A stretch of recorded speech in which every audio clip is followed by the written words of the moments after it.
لساني يفقه قولي. أما بعد السلام عليكم ورحمة الله تعالى وبركاته. Magandang hapon sa inyo mga kababayan. Dito naman tayo halos buong Ramadan. Buong Ramadan pala na hindi tayo nakabalik dito sa Sukasiri dahil po Ramadan time. Bawal po umiinom ng tubig habang araw. Naka-araw pa. So, mahirap po magsalita pag hindi umiinom ng tubig. Okay. Cameraman, walang bayad ha. May mga regalo tayo dito. Brother, ano mga regalo mo dyan? Nagpupunas pa ng mga regalo. Bawat tanong dito may regalo. Kung ako na may tanong, tapos may sasagot, mali, tama na sagot, may regalo rin. Ha? Sampulan nga natin. Ha? Yan, sampulan natin. Brad, taga saan ka? Sa Bisaya ka no? Kristiyano, Muslim? Ano yung regalo? Sumagot eh. Kristyano. Sampulan dito, pag tinatanong ka, pag sumasagot, may regalo ka na. Salamat. Doon kailan ni mo si Mr. Wendell Talibong? Pag walang minagdibati ni Wendell Talibong. Okay. Ang tatalakayin natin dito, tungkol po yung nakalipas na Ramadan. Yung nagpag-ayuno ng mga Muslim. Bakit po ang mga Muslim, sabi nila, ay nagugutom lang, nauuhaw, pinapapahirapan lang ang sarili? Ha? Bakit ba? Dahil sabi po ng Allah sa Quran, Ya ayyuhalladhina amanu, o kayong mga may mga pananampalataya, kutiba alaykumus siyam, mag-ayuno kayo, kama kutiba alaykum min qablikum, gaya ng pag-ayuno ng nauna sa inyo, la'alakum tattaqun, para hindi kayo, para kayo ay maging matatakutin. Binigay ang utusan ng pag-ayuno sa mga Muslim at hindi Muslim para ang tao ay maging matakutin sa Diyos. Ang pag-ayuno lang pa ay para sa mga Muslim? Mali. Hindi po ganon. Ang mga Muslim lang sumusunod, pero ang pag-ayuno po para sa lahat ng tao. Dahil ang Diyos po ng mga Muslim at ang Diyos din ng mga Kristiyano, pareho. Nasir, mga extra actor ko, mga actor na mga artist, mga... Brigado, Ibrahim, para ma-appeal ka sa ako na yung bungot, matagas kayo. Higugma ko na yung bungot, katagas kayo. Panglabnuto na lang ko na. Hindi ko dyan eh. Ikaw ako amuse. Ha? Oo, nandito kami sa Dawa Center. Ha? O regalo. Ay, tumagsunggot eh. Oo, dito kami dito sa Dawa Center. Dito sa Parang may kayo ah. Basta dito pag tinatanong. Manglakaw. Hindi ako na lang. Sugot na. Okay. Ang pag-ayuno ay ito po ay utos ng Diyos, utos ng Diyos sa lahat ng mga tao. Hindi lang po mga Muslim. Akala mga Muslim lang po, batas ng mga Muslim, mali yun. Dahil sabi ng Allah, hindi po nga, Ya ayyuhal muslimun. Wala, hindi sinasabi. Sabi ng Allah, Ya ayyuhalladhina amanu. O kayong mga pananampalataya. Sino bang Kristiyano walang pananampalataya? Lahat ng mga Kristiyano ay may mga pananampalataya. Ya ayyuhalladhina amanu. So yung may mga paniniwala, kutiba alaykumus siyam. Mag-ayuno kayo. Pero sa mga walang mga paniniwala, hindi sila nag-ayuno. Bakit kami mag-ayuno eh? Ang mga Muslim lang ay may pag-ayuno, kami wala. Tama po ba? Tama o hindi? Na ang pag-ayuno ay utos lang po ng mga Muslim o hindi? Ha? Ryan, ikaw bro. Ang pag-ayuno, utos lang po ng mga Muslim o sa lahat ng mga tao? Sa lahat ng mga tao. Oy, regalo. Ikaw, pastor. Yan, hindi bungot ang taas, ang buhok ang taas. Saan ko sa atin to? Pampanga. Taga Pampanga. Bakit naman toothbrush ang binigay mo? Baka naman si brother may insulto siya, binigyan mo ng toothbrush. Kasama, ano yung kasama? Ointment? Doon din, may nagsagot eh. Alhamdulillah. Hindi sumasagot, okay? So, ang pag-ayuno ay para po sa lahat ng tao. Pampanga abra. Baka rin Pampanga. Mexico. Mateo 4, versikulo 1 hanggang 15 na sumusunod kay Kristo, dapat mag-ayuno. Huwag kang masyadong i-focus. Sumagot sa iyo, Sabadista. Sabadista? Oo, Sabadista. Pareho mo. Distansya rin kasi... Hindi, malayo naman. Pag i-focus mo, ay masira ang beauty ko. Malayuan lang ang beauty ko. Malayo naman, Stan. Ba't nalalawas pa? Kalabuan mo ako dyan. Talagang kami naman ito. Huwag mo masyado i-focus. Sabadista ka kapara bro. Okay. Mag-ayuno. Mag-ayuno po kayo. Ilang araw po sa isang taon? 3. Ilang araw pong pagkain ni Kristo? Ayon sa Biblia, ilang araw? Salamat bro. Ang pag-ayuno ni Kristo, Sino mga kasama mo? ayon sa Biblia, Mateo 4. Nandiyan na. Maya-maya, pagkatapos na ito, no? Ang pag-ayuno si Kristo, 40 days and 40 nights. Ang pag-ayuno ng Seventh-day Adventist, 3 araw. Ito ba? Sino ba Kristiyano dito nag-ayuno? Brother, sino pong nagsabi na ang Kristiyano ay nag-ayuno? Nag-ayuno po ba ang Kristiyano o wala? Nag-ayuno? Bigay si brother. Anong religion mo, Brad? Katoliko? Katoliko. Nag-ayuno ang Kristiyano, di ba ba? Bigyan mo. Okay. Bigyan natin. Pag may sumagot, yung sumagot, itirahin mo sa camera mo. Pag may ganun ba? Sino sumagot? O yan. Yun. Pag may sumagot, itirahin mo yung sumagot. Okay? Pag-ayuno po, brother, di ba ba? Okay. Ilang araw po na pag-ayuno ng Romano Katoliko? 7. Sa Seventh-day Adventist, 3. 1 week. 1 week pala. 1 week. Oo. Nag-ayuno siya, di ba? Ang bawal ang ano? Karne. Karni lang. Sa araw ng biyernes. Pero kumakain kayo ng suman, kumakain kayo ng budbud, suman, pareho na ito. Kakain kayo ng bibingka, kakain kayo ng isda, kakain kayo ng puso, kakain kayo ng lahat. Karni lang ang bawal. Di ba ba? Ang pag-ayuno ni Kristo, walang tubig, walang anumang pumapasok sa lalamunan. Sa madaling sabi, ang Romano Katoliko, ang pag-ayuno ng Romano Katoliko ay hindi po gaya ng pag-ayuno ni Jesucristo. Madaling sabi, brother, ang pag-ayuno po ng Seventh-day Adventist, 3 araw, may tubig po ba, kanin, o wala talaga? Wala, saksisig yan. Kumakain lang sa araw. So 3 araw. Pero ng Kristo, 4 na araw. Okay, so ibig sabihin, hindi pareho. 3, 4 araw, hindi pareho. Pero ang sinisigaw ng mga Kristiyano, sumusunod kami ni Kristo. Mahal namin si Kristo. Sumusunod kami ni Kristo. Ang pag-ayuno ng mga Muslim, ilan? Mayroong 30 days, Ramadan 30 days or 29. Mayroong tinatawag na Monday and Thursday. Sa isang buwan, mayroon pong 8. O 6 days na wala. Sa buong taon, hindi po bababa ang pag-ayuno ng mga Muslim sa 100 araw. Kung i-continue natin. O sabihin lang natin, i-minimize natin 50. 50. Dahil mayroong Monday at Huwebes, 16, 17, at 15, 16, 17 sa every month of Arabic calendar. Okay? Bakit po inuutos ang pag-ayuno? Mamaya pa, mamaya. So kung tatanungin po, bakit pag-ayuno ang tao? Si Allah po ay sumagot sa Quran. Sumagot po si Allah, la'alakum tatakun, para ang mga tao ay maging matatakutin. Bakit? Anong klaseng takot? Kasi ini-interpret ng iba na yung takot, bihira naman kayo, sa Diyos pala ninyo, dapat matatakot pala kami. Mayroon pong iba-ibang klaseng takot. Example, kung magsugal ikaw, matakot kang matalo. Di ba ba? Takot din yun. Hindi ako magsusugal, baka matakot ako. Matalo ako. Takot yun sa matalo ka sa sugal. Okay? Pag ikaw isang magnanakaw, nakakita ka ng isang pulis, natakot ka. Iba yung takot mo yung nagsugal ka, iba yung takot na nakakita ka ng pulis. Okay? Nakasagasa ka ngayon. Hit and run. Iba din yun ang takot. Ang misis mo, na hindi mo mapadalahan na kumatalo ka, hindi mo mapadalahan ng pera yung misis mo, natakot ka, hindi ka makapadala ng pera, ibang takot din yun. Hindi po ba? Ay nakakita ka ng magandang babae, ay kahit mamurds na mamurds, hindi mo galawin, baka may AIDS, takot din yun. Takot din yun, baka may AIDS yun. Mura lang, libre pa nga, baka may AIDS, takot ka rin, di ba? Marami pong klaseng takot. Okay? Wala pong sama doon ang takot. Wala kasi, pag sinabing matakot ka sa Diyos, ang ibig pong sabihin na susundin mo ang lahat ng mabuting utos ng Diyos.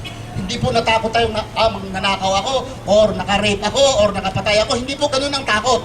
Ang takot po, ang ibig sabihin ng isang tao, matakot siya gagawa ng mga bagay na labag po sa batas ng Diyos. For example, isang tunay na Muslim sa panahon ng Ramadan ay dapat hindi siya kakain at umiinom. Okay? Example, ikaw lang sa kwarto, sarado ang kwarto. Nag-isa ka lang sa kwarto. Di ba? Sa loob ng kwarto, may tubig, may pagkain. Ha? Kung iinumin mo at kakainin mo, sino makakita? Wala. Pero kung may takot ka sa Diyos, sabihin mo, hindi ako iinom, hindi ako kakain, dahil tunay ako na Muslim. Kahit walang tao nakakita sa akin, may Diyos na nakakita sa akin. Takot yun, tunay yun na takot. Yung panahon na yan, ikaw ay tunay po na Muslim. Sa panahon ng Ramadan, ikaw mismo papatunay na yung sarili, ikaw piki na Muslim or tunay na Muslim. Bakit? Dahil kung piki ka na Muslim, inom ka, kakain, paglabas mo, Brad, gutom kasi magpaayuno tayo, ano? Pinawisan nga ako, pawisan kain pala. Maraming ganun na Muslim, di ba? Dala-dala niyang pagkain dito sa bulsa, ha? Dito sa bulsa, pumasok sa comfort room, paglabas, bro, kailan ba ang iftar natin? Marami yan, piki yan na Muslim.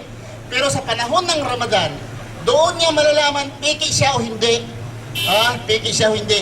So yung mga tao na gano'n, nag-aangkin na Muslim, ay kumakain at tatago, ay mga piki yan. Sa pasalamat lang talaga na ang Diyos hindi gaya ng tao. Kasi kung ang gaya lang sa akin, kidlatan ko na yan eh. Yung mga Muslim na gano'n, yung ganyong na gano'n, kikidlatan yun, titirahin ko ng kidlat yan eh. Pero alhamdulillah ang Diyos, kahit lumalabag ka sa kanyang batas, sumusuway ka sa kanyang batas, ay hindi ka kinikidlatan.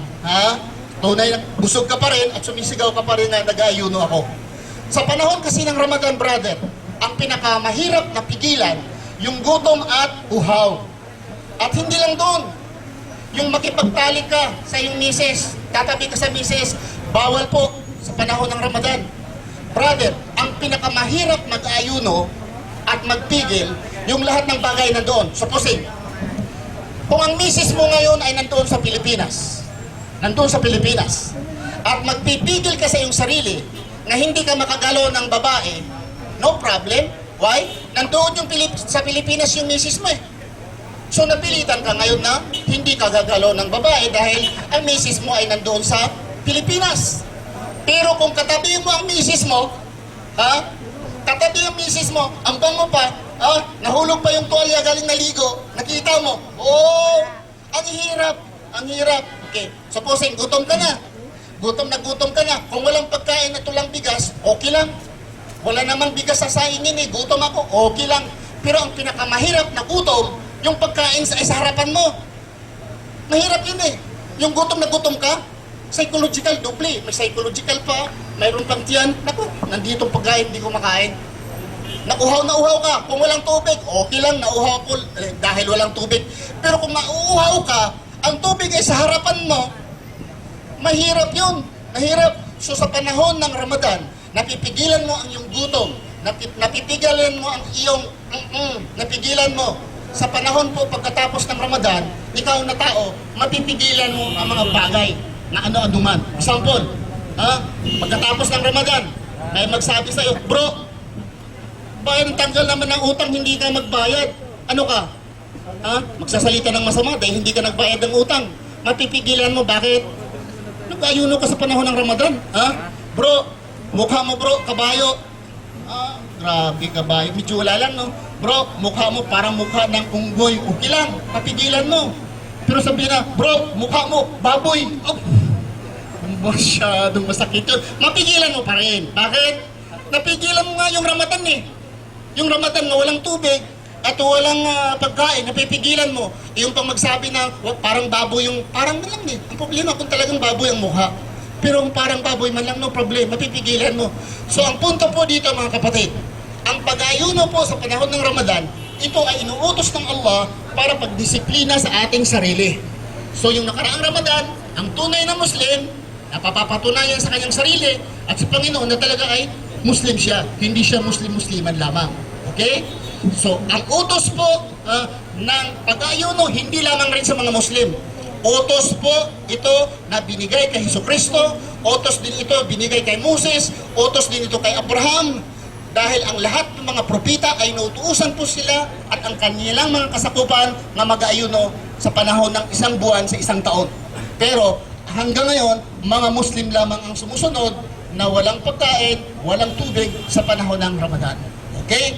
So saan ang ating mga katanungan? So kung may magtanong dito, brother, may mga regalo tayo. Saan yung tagabigay natin sa regalo? Ayan, dito ka. O baka, upo ka dito. Kasi mas bata ka kayo sa akin, baka napapagod ka na eh. Okay.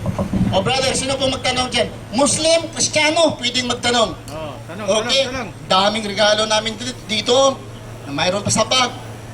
Magtanong kayo tungkol sa Quran, no problem. Magtanong kayo tungkol sa Biblia, Christianity, Islam, no problem. Kahit anong tanong, sir, magtanong ka.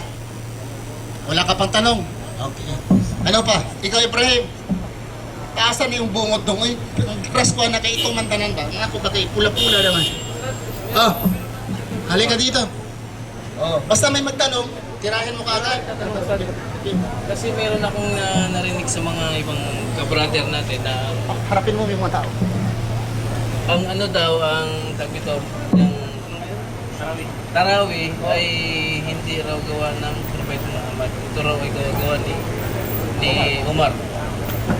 Yun po ang mga isyu nga nagsasabi nga, hindi ko magkakamali, hindi ko lang banggitin, ito ay grupo ng mga Muslim ang nagsabi na gano'n, na hindi po Ahlus Sunnah wal Jamaa. Na ang Sunnah daw ay ginagawa lang po ni Umar. Hindi po yung totoo. Bakit? Sa kapanahonan ng Prophet Muhammad sallallahu alaihi wasallam, siya po ay una ay nagtarawih mag-isa. Nagdasal siya na pagkatapos ng Salatul Isya, nagtarawih siya mag-isa. Kinabukasan, mayroong sumusunod sa kanya. Dumami, mayroong sumabay sa kanya. So ang nangyari, si Prophet Muhammad, tinuloy pa rin niya. Yung sumabay sa kanya, tinuloy pa rin niya ang kanyang tarawih.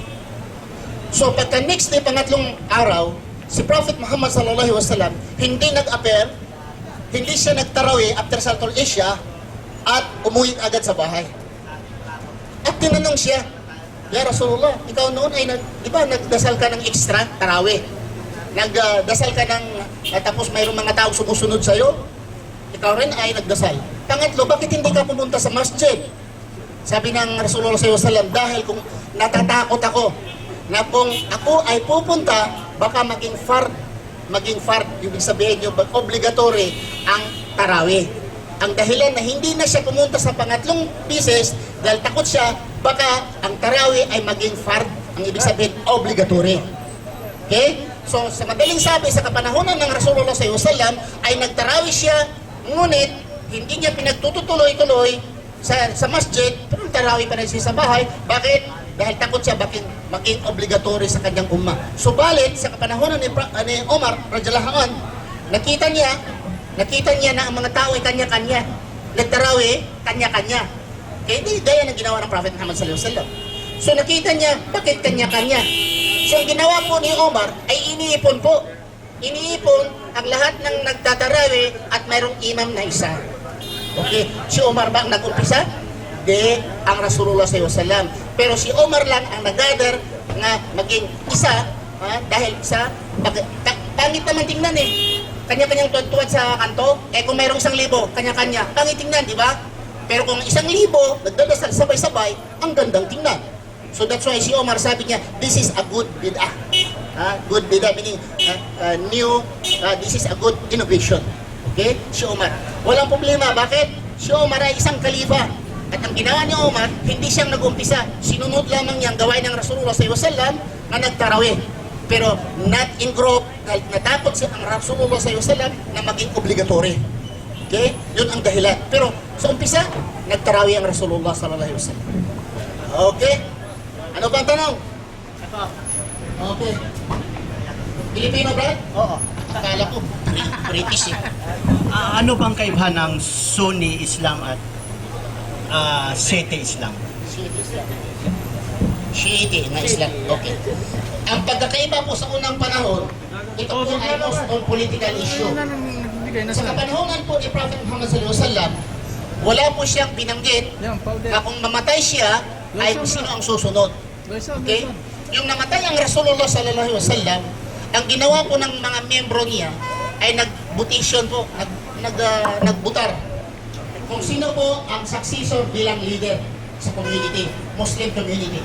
So, ang mga majority ng mga tauhan ng Rasulullah, napili po si Abu Bakar bilang leader as a leader of the state. Ang mga ibang tao, sabi nila, hindi. Dapat hindi si Abu Bakar. Dapat si Ali. Dahil si Ali, first cousin ng Rasulullah, at ang anak ng Rasulullah, ang anak niya, asawa din ni Ali. Ibig sabihin, si Ali ay son-in-law of Prophet Muhammad sallallahu alaihi wasallam, at saka first cousin niya, si Ali. So sabi ng ibang grupo, dapat si Ali. Nag-start ang division sa tungkol sa mga Muslim the time. Sino ang successorship? Hanggang lumaki, na lumaki, lumaki. Ngayon, hindi na political issue, hindi na leadership, kundi hanggang ngayon lumaki na hanggang faith at iba-iba na ang mga branches sa tinatawag ng mga Shia. Tinatawag silang mga Shia. Ang tinatawag na Ahlul Sunnah wal Jama'ah, sumusunod sa Quran at sumusunod sa Sunnah ng Rasulullah sallallahu alaihi wasallam. So, the difference is that, okay, is more on political issue in the beginning. Pero saan po maghad sa mga Shia? Doon sila maghad sa Makkah. Saan sila magharap? Nagramatan sila, pareho. Ang Quran ng Shia at ang Quran ng Rasulullah, isa lang. So mayroon mang diferensya, pero in general sense, nag-aambing sila ng Muslim at tinatawag din sila ng Muslim dahil pinapayagan sila na makatinggal sa Makkah. Dahil bawal po sa Makkah, papasok ang hindi Muslim. So they are Muslim because they can enter into Makkah. Okay? Dito, para marinig ka, marigod. Yung masyadong malapit ka na. How about Hindi, malapit lang. Para makuha ang view ba? Kita yung mga Kristiyano, pwede din makapasok sa Muslim, di ba? O sa masjid, di ba? Ang mga Kristiyano ay pwedeng mag-Muslim. Ako, dati akong Kristiyano. Dati akong Seventh Day Adventist. Itong nakaharap dyan, ito lahat ito ay mga, hindi, isip lang dyan, ay mga balik Islam. Mga balik Islam yan. Okay, ito balik Islam. Okay, may Iglesia ni Cristo, may Romano Katoliko, ako Seventh Day Adventist. Ang Kristiyano, Ang mga Kristiyano ay makapasok po ba sa masjid? Opo, makapasok sila. Maliban lamang sa dalawang masjid, Makkah at Madina. Dahil ang Makkah at Madina, ito po ay mayroong tinatawag na rituals na ginagawa ang mga Muslim sa Madina at sa Makkah. Yan ang pagbisita sa Masjid Nabawi. Okay? So ang mga Muslim ay mahal nilang pagbisita doon dahil nandoon ang masjid ng Rasulullah. Because Masjid Nabawi, the second most holy place, and the first most holy place ang tinatawag na Makkah. So ang mga Kristiyano hindi makapasok doon. Pero dito sa Kanar, kahit sa masjid dito, pwede po makapasok ang mga Kristiyano. Pero may mga ignoranting mga Muslim. May mga ignoranting mga Muslim na sabihin lang, oh, bawal, haram, bawal, dahil kafir ka, kafir. Yan ay mga ignoranting mga Muslim. They are ignorant Muslim. The Christian are allowed to enter any masjid except Makkah and Medina. But the problem today, there are many ignorant Muslims that they will not allow the Christian to enter into masjid. Pero if the electricity, harabay, air condition, electricity inside under out of order, they will request Christian to repair. Okay, it's true. They will not allow the Christian to listen what is Islam inside the masjid. But if the condition or whatever repair inside, they will call Christian to repair in the masjid. Min mafi, so mga Hudyo, the Jew and the Kafir, the Meccan, were captured by the Muslim and they were tied inside the masjid. And the three priests from Yemen, they have debate with Rasulullah sallallahu alaihi wasallam, 3 days and 3 nights debate. Three priests from Yemen inside Masjid Nabawi. They sleep there, they cook there, and the prison cell during the time of Prophet Muhammad sallallahu alaihi wasallam, no other than the masjid. They tied the kafir inside the masjid. But today, Muslim, you are kafir, you are not allowed to enter the masjid. Why? Because these people are ignorant Muslim. Okay, they are not reading the story of Prophet Muhammad sallallahu alaihi wasallam. Okay? In-English ko lang para maintindihan ng ibang lahi. Okay? Kahit paliwanag mo yung balik Islam. Halika. Paliwanag mo yung balik Islam. Alam naman siguro, alam mong tinatawag na balik Islam, brother? Balik Islam. Pag nag-Muslim ka, tinawag ka na balik Islam. Dahil po sa Pilipinas, historically, Muslim po tayo. At plus by birth, tinatawag tayo na fitra. Sinilang ang tao, bawat tao na Muslim. So tinatawag po ito na balik Muslim. Ikaw po ay dating Romano, ikaw ay Romano Katoliko? Katoliko. Kailan ka mag-Muslim? Nag-Muslim ka na? Bakit ayaw mo mag-Muslim? Nagbabasa. Baka may tanong ka pang iba. Sige, dagdagan mo. Walang limit. kasi nakikita ko sa yung, di ba nagdarasal sila? Itong lalaki, ginaganon. Tapos yung iba naman ayaw. What is that? Ito daw ang hinalalaki, ginaganon, no? Ang iba naman ayaw. Madiiman pa ito, brother. Ito naman, nilalagay din sa sahig. Ang iba naman hindi, nakaupo lang. Oo, ang iba nakaupo lang, ayaw niya ilalapat ito. Ang iba, ang noo, nilapat sa sahig. Ang iba hindi niya ilapat, ganun lang niya. Bakit? May depekto. May depekto yung tuhod niya. Hindi siya makaluhod, masakit. Ganon sila pa. Ganun. Oh. Ito, Oh. dito. Oh. Kasi sabi na daw sa ano daw nila sa mata. Hindi yan totoo, brother. Mali yan. Paano kung walang paa? Paano kung walang paa? Putol na. Hindi po yung turo ng Islam. Pero ano, Turo po yung ng kanto-kanto. Yung iba namatay na siya. Iba Muslim ka. Totoo ba yung nakatayo ka pag tinawag ka daw ni Allah, tuloy-tuloy ka na sa kanya, hindi na babangon? Nilibing siya nga nakatayo. Oo, narinig ko din yan. Narinig ko din. Hindi lang nakatayo nga nilibing, Brad. May kasama pang itak. At may kasama pang baril yung iba. Parang daw makabalos. Makabalos ba sa Tagalog? Hindi, Bisaya yan. Makakante. Bisaya Bakit yun. may itak pa rin iba nakatayo? Ang sabi nila. Ang tanong, tama ba o hindi? Kasi ang Katoliko daw pag nilalagay pag namatay ang Kristiyano, nakalagay sa kabaong. Sus naka May pako ba? may pako pa. Ano sa bukasyon pag sabi ni Allah, hoy, halika na kayo. Pa siya pukpok. Ang Muslim daw, tuloy-tuloy na nakatayo siya. Yung nagturo niyang, brother, buhay pa. Babarilin ko yan. Yung nagturo niyan, Muslim. Walang pinag-aaralan yan. Ha? Dito to. Oh, kung Brad, kung buhay pa yan, dalhin mo din, ipakulong ko yan para lecturean ko. Walang pinag-aaralan yan eh. Okay, ganito ha. Totoo po ba yan na ang Muslim nilibing ay nakatayo? Malaking mali. Hindi po yan totoo. Wala pong turo sa amin na pag ilibing ang Muslim ay nakatayo. Okay. At ang Muslim po ba ay pag nilibing ay makasamang itak at or baril para makahigante, ay hindi po yan totoo. Kasinungalingan po yan. Okay, yung sabi nila, pag ang Kristiyano daw ay nilibing, mayroon daw kabaong at may pako pa, ha? Tapos kakatok-katok pa siya. Brother, kung siguro, kalilibing lang bukas, kung nilibing niya 10 taon, 20 years, wala na yung kahoy. Bulok na yun. Bulok na yun. Okay? So, yung mga ganyan na pag-iisip, sa Panginoon, sa kagustuhan ng Panginoon, brother, kahit ikaw ang libingan mo ay bakal, kahit nalibing ikaw sa simento, pag ang Panginoon na po ay magsabi, mabuhay ang lahat ng namatay, mabuhay pong tao, kahit sa loob ka pa ka ng bakal. Yun po, sa paniniwala ng Islam. Okay? Okay, sino pang magtanong dyan? Sige na, halika, bumutol. Sige, lapit dito. Paliwanag mo. Tirahan mo minsan din yung audience. Paliwanag Yung mo audience sa ikot. Kung nakatayo Kung nagpula na, sabihin niyo Ay, ka. kasi wala nang battery. Assalamualaikum. Tirahan yung bumutol. Ustad, tatanungin ko lang Ustad ba? Kung sino ba si Pablo sa Biblia? Sino si Pablo sa Biblia?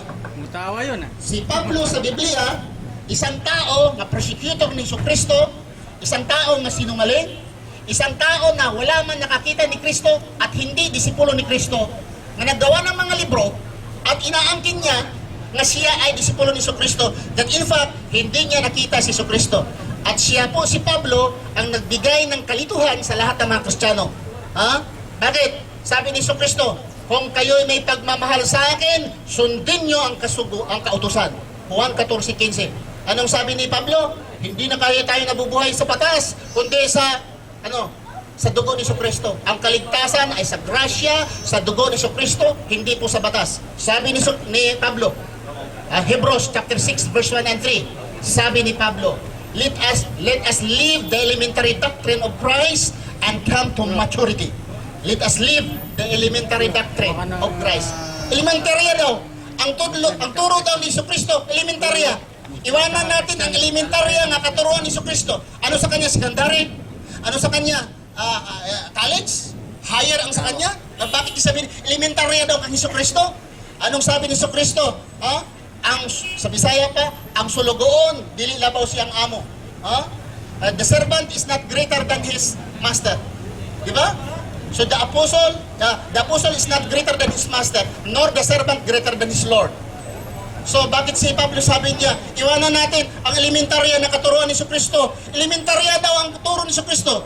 Bakit ang sa kanya? High school?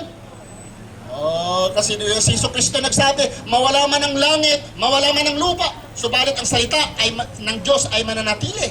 Sabi ni Jesucristo, hindi ako pumarito para sirain ang batas at ang mga propeta, subalit ako ay pumarito para susundin. Saan mabasa? Mateo 5, versikulo 17. Sino si Pablo? Si Pablo ay isang sinungaling, matagausig ni Jesucristo, gusto niyang papatayin si Jesucristo, at along dito Damascus, sabi niya, naging Kristiyano daw siya. So, ano ba yan? Self-appointed. Walang appointed, walang batas. Waalaikumsalam warahmatullahi wabarakatuh. So, wala po ang katibayan na si Pablo po ay isang disipulo ni Jesucristo. Kung sino man magtatanong dito, mayroong dala-dala akong mga Biblia dito, ipakita nila ang katibayan na si Pablo ay isang disipulo. Hindi po disipulo si Pablo. Okay?